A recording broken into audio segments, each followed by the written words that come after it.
안녕하세요. 먼저 초대해 주셔서 진심으로 감사를 드립니다. 지금 많이 떨려서 막 말이 꼬이고 있습니다.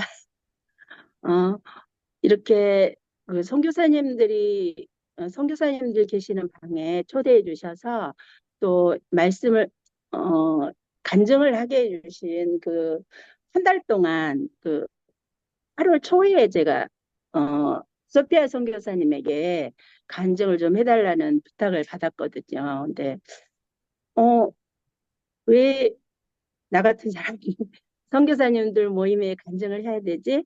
이런 생각을 하면서 그냥 거룩한 음, 부담감을 안고 이 자리에 섰습니다. 그리고 한 달 동안 있는 동안에 오늘 이 시간 이 자리 여기까지 참 힘든 일이 많았던 것 같습니다. 그러니까 한 달 동안 힘든 일이 제가 이렇게 선교사님들 앞에서 간증을 한다고 하니까 그랬는지 모르지만 아버지 한 달 동안에 너무 힘든 일이 많았습니다. 먼저는 선교사님 말씀을 듣고 그 다음 날부터 어, 저는 이제 제가 있는 곳을 소개하자면 노인 유치원입니다. 지금 현재는 저희 27분이 계시고요.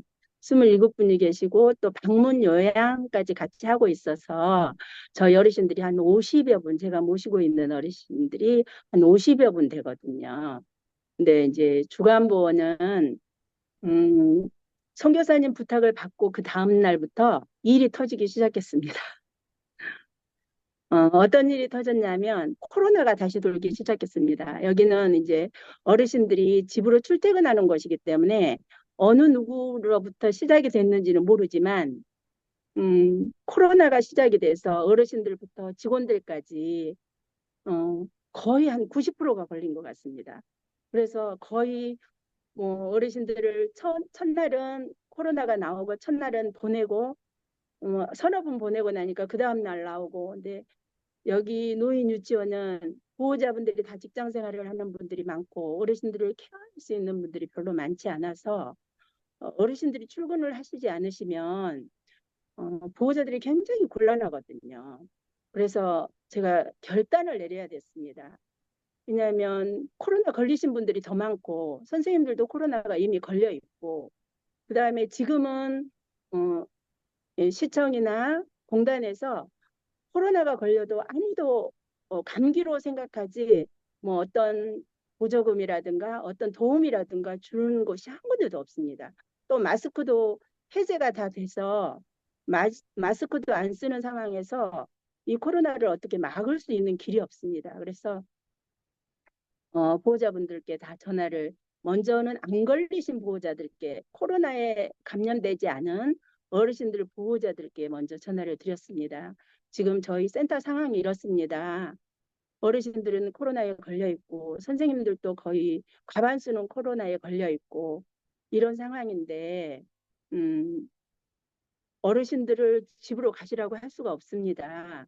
그러니 코로나 안 걸리신 분들은 집에서 차라리 그런 분들을 모시고 코로나가 감염이 되어도 괜찮다고 하시는 분들만 보내시면 좋겠습니다라고 일일이 전화를 다 돌려서 사정을 했더니 보호자분들께서 대부분은 다 코로나는 감기인데요. 그리고 어르신들을 다 보내주셨습니다. 그래서 다 보내시고 선생님들도 마스크를 쓰고 일을 하고 이렇게 어르신들도 마스크를 다 쓰고 일을 하는 와중에 음, 코로나가 65세 이상 기저질환 환자들에게는 이렇게 큰 어려움이 있을 줄은 정말로 몰랐거든요. 지금 음, 저희 어르신들은 코로나에 이제 일주일이 다 지나서 다른 사람들에게 전염시키진 않지만 치매가 굉장히 어르신들이 심해졌고요. 치매가 굉장히 심해졌고 또 선생님들도 아직도 계속해서 코로나가 끝났다고 하지만 감기를 계속해서 막 가래가 나오고 굉장히 힘든 상황에 있습니다. 근데 하나님은 이런 상황 가운데서도 음, 저에게 기도하게 하신 것이 너무 감사합니다. 그리고 그뿐만이 아니라 음, 이 한 달 동안에 정말로 천국과 지옥을 왔다 갔다 하는 것 같습니다. 우리 기사님이 지나가고 있는데 차가 와서 차를 박았습니다. 차를 박아서 차가 한 지금 일주일 걸려가지고 차가 나왔고요. 사모님 또 죄송한데요. 네, 말씀이 너무 아, 작게 들려서 안 잘 안 들리나요? 들려요. 좀 저는 크게 해주셔야 되겠어요. 저만 지금도 안 안 들립니다. 들리시나요? 안 들리시나요? 들립니다. 어, 저는 제일 크게 했거든요. 네, 기사님이 그런 지나가는 차를 다른 차가 와서 들이받아서 사고가 났고요. 또 지난주 월요일 날은 오니까 어, 저희가 3년에 한 번씩 평가가 있습니다. 근데 평가 날짜가 9월 3일로 지정이 되어서 지금 평가 날짜가 정해져서 직원들은 퇴근도 못하고 일을 하고 있습니다. 그래서 한 달 동안 하나님께서 간증을 시켜놓고 참 많은 일을 저한테 주셔서 저는 기도하지 않으면 살 수 없는 사람인 것 같습니다. 그래서 하나님께서 이것도 저는 축복이라고 생각을 합니다. 그래서 조금 전에 저희 직원들이 일하면서 이런 말을 하더라고요. 이렇게 평가 준비를 많이 못 해가지고 해도 일이 끝이 없고 또 맞춰놓으면 또 틀린 게 또 나오고 이래서 어떡하냐고 이러면서 간호사 선생님하고 사회복지사님하고 원장님 어떻게 해요? 라고 얘기를 하더라고요. 바로 예배 전 일입니다. 어떻게 해요? 그러니까 이제 복지사님이 하시는 얘기가 아유 재수 없으면은 걸리는 거고 재수 없으면 재수가 좋으면 그냥 넘어가는 거고 이렇게 말을 하더라고요. 그래서 제가 그거는 재수라고 하는 게 아니고 은혜라고 하는 거예요. 잘 돼도 은혜고 그냥 못 보고 넘어가도 은혜고 다 은혜예요. 그러니까 그냥 하는 대로 하세요. 그리고 퇴근하라고 지금 퇴근을 시키고 선생님들은 다 집으로 돌아갔습니다. 그리고 이제 저는 음, 엄마는 신앙생활을 잘하는 분이셨고요. 아빠는 신앙생활을 안 하시는 분이셔서 어머니는 모태신앙이십니다. 근데 이제 엄마 아빠가 굉장히 화목한 가정에서 자녀들에게 정말로 좋은 분이셨습니다. 항상 야단 칠 때도 어, 잘못했을 때 야단 쳤을 때도 항상 그냥 옛날 사람처럼 야단을 치는 게 아니고 어, 음, 먼저 잘했는지 못했는지 그다음에 어떤 게 잘못됐는지 항상 설명을 해 주시고 야단을 치고 다음부터는 그러지 말라고 늘 얘기해 주시는 분이셨고요. 가장 좋았던 점은 엄마 아빠가 자녀들 앞에서 한 번도 싸움하는 것을 보여주지 않았다는 겁니다. 그래서 지금도 생각하면 참 감사합니다. 그래서 제가 결혼하고 나서 어, 살다 보니까 참 싸울 일이 많더라고요. 그래서 엄마에게 전화를 드려서 엄마는 어떻게 그렇게 한 번도 아빠랑 싸운 걸 우리들한테 한 번도 안 보여주셨어요? 라고 말씀을 드렸더니 사람이 사는데 왜 싸울 일이 없겠니? 너네한테 보여주지 않기 위해서 싸움할 일이 있으면 아빠랑 둘이 밖에 나가서 싸우고 왔다고 이런 말씀을 하시더라고요. 그래서 참 엄마 아빠에게 지금도 그런 거를 보면 참 감사합니다. 그리고 저는 어, 뭐 청년 때, 학생 때, 주일학교 때 교회를 다닌다는 것 자체가 너무도 좋았고, 그다음에 어, 하나님께서 저에게 믿음을 선물로 주셨는데 다른 사람하고 틀리게 굉장히 열심히 열심히 열심히 신앙생활하는 그런 믿음을 주신 것 같습니다.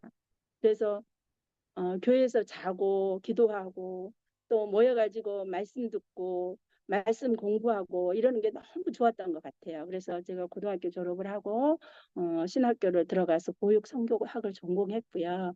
전공하고 주일학교 교육전도사로 또 음, 성교 유치원 교사로 한 거의 8년 정도 생활을 하다 결혼을 했습니다. 결혼을 했는데 음,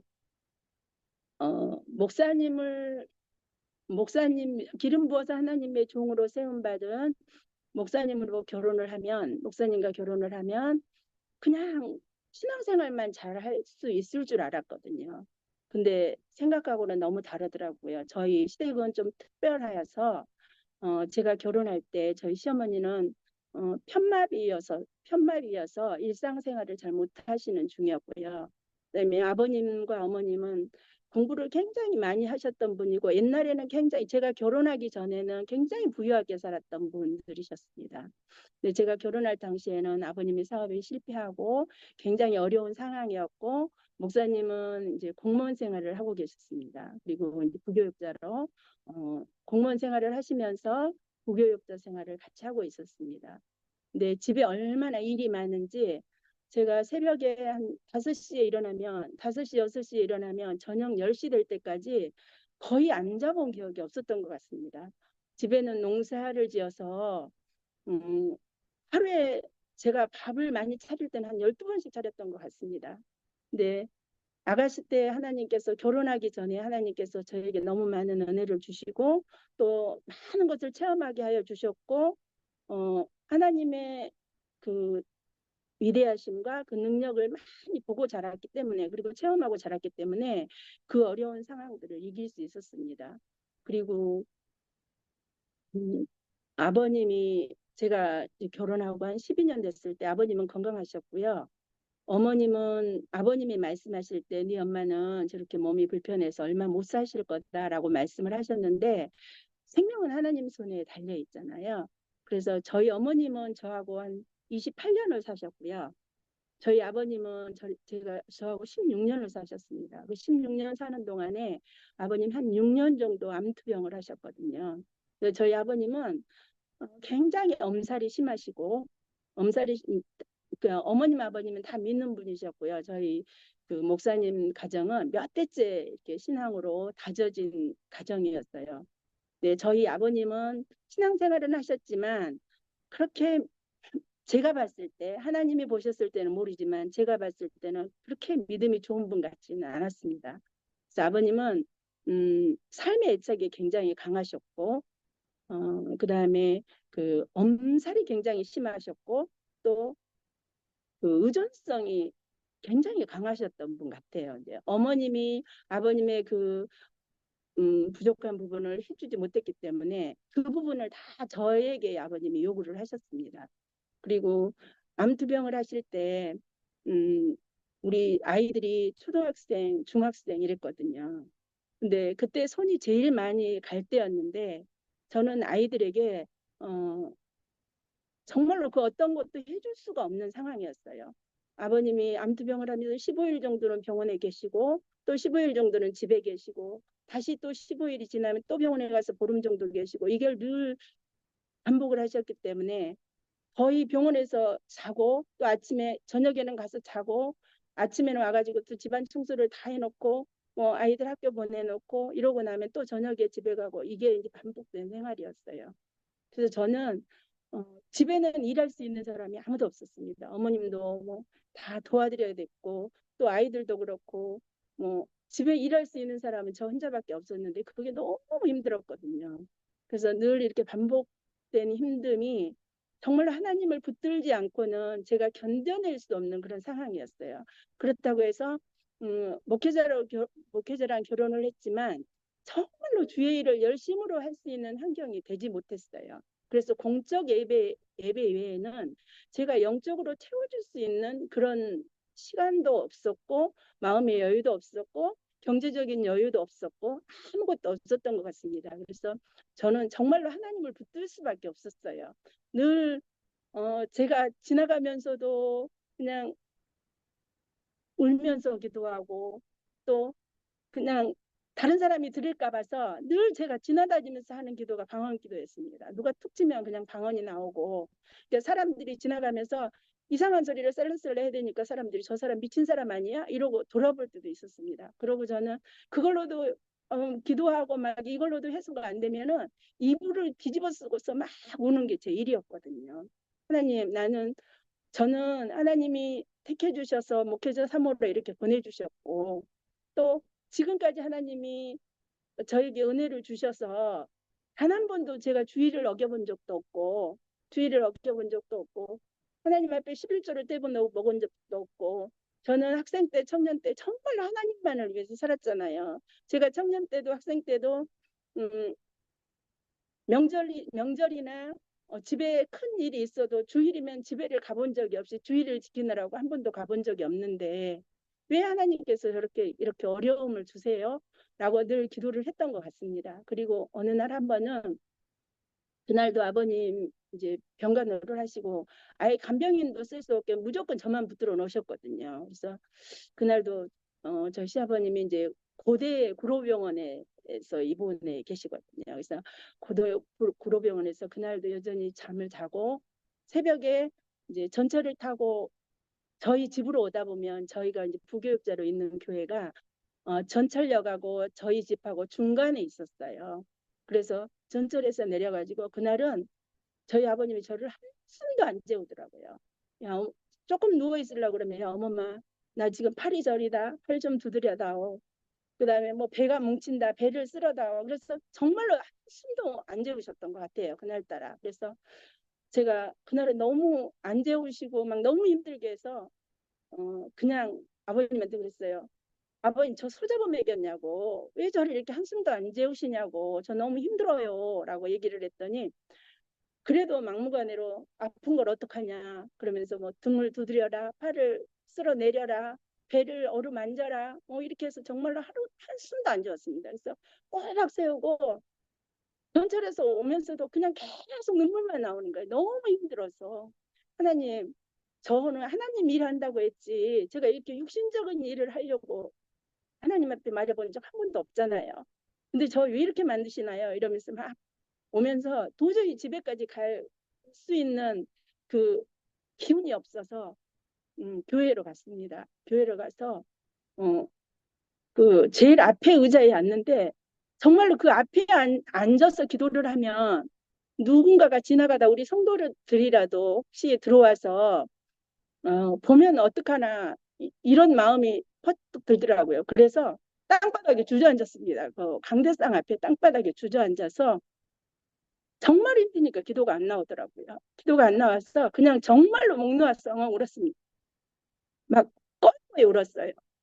저도 모르는 사이에 막 껄껄이 울었어요. 아예 아버지도 안 나오고요. 그래서 막 통곡하면서 울었습니다. 통곡하면서 울고 있는데 갑자기 제 앞에 십자가를 지고 그 골고다 산상으로 올라가신 그 예수님의 그 모습이 정말로 제 앞에 딱 올라가시면서 그 처절한 예수님의 모습은 정말로 그 막 통곡을 더하게 만들었습니다.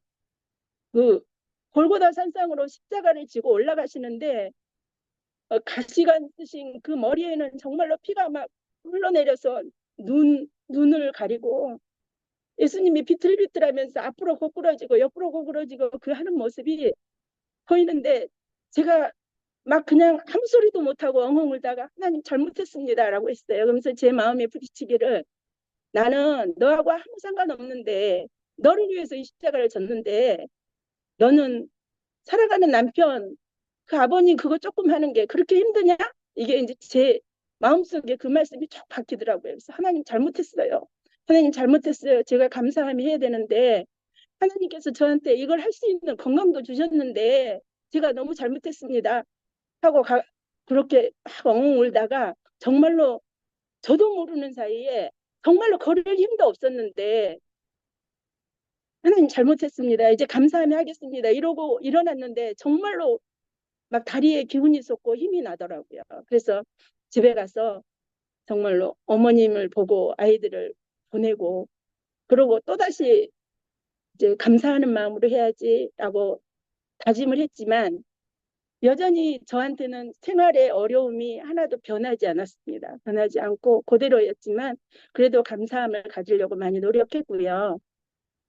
그리고 이제 아버님이 한 6년 정도 투병 생활을 하시다가 예배 중에 돌아가셨습니다. 목사님 오셔서 임종 예배를 드리고 예배 드리는 중에 저하고 목사님은 보지 못했지만 저희가 이제 장례식장을 다 알아보고 그날 아침에 아버님 돌아가시는 날 아침에 저는 그때는 침대도 없었습니다. 그래서 그 아버님 그 요 위에다가 아버님을 두고 아버님 그 요를 끌어다가 벽에다가 이렇게 세워놓고 밥을 떠서 드리고 물을 떠서 드리고 마지막에는 그 물도 넘어가지 않아서 요구르트 빨대를 가지고 물컵에다가 빨대를 꽂아놓고 우에를 이렇게 누르면은 물이 쑥 올라옵니다. 그러면 그 물을 가지고 아버님 입에다 빨대를 넣고 위에 빨대 막았던 손을 딱 하면 또르륵 하면은 목을 이렇게 올리고 나서 아버님 꿀꺽이요. 그러면 눈 하면서 꿀꺽하고